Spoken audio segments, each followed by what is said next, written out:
I was really very enthused with the idea that the Institute, which I regard as one of Australia's leading professional organisations, was so keen to take a real interest in leadership. And leadership's very important for all sorts of organisations. It's particularly important in the public service because the public service is actually well named.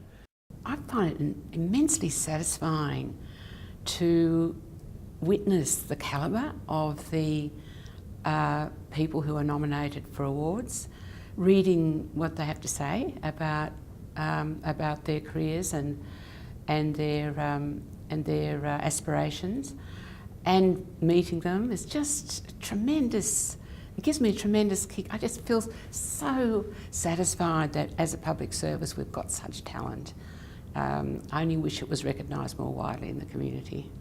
I think it was one of the best initiatives, from my point of view, the Institute has taken in recent years, basically because it's a recognition by the profession of the public sector.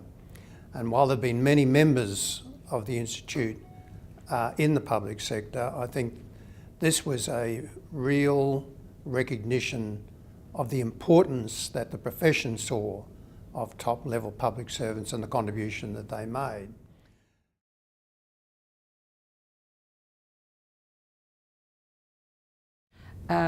It's not just about the bottom line, as it is in the private sector. It's not just about a corporate responsibility. It's much more complicated than that in terms of the complexity of accountable relationships.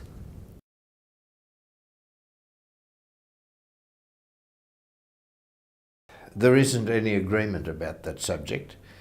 I think most of us actually can recognise an effective leader when we see him or her, but when you then sit down and say, how do we define why is this person an effective leader, there's a huge amount of argument about that. My own view is that leadership is actually all about not what you personally do, but what you influence other people to do effectively. Certainly getting to know people and to understand what motivates them and demotivates them, and generally providing a catalyst for action and being seen to be a go-to point when things need to be done. That's a recognition.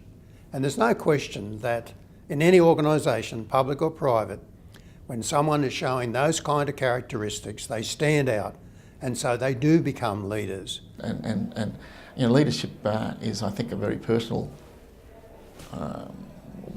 way. Different people lead in different ways.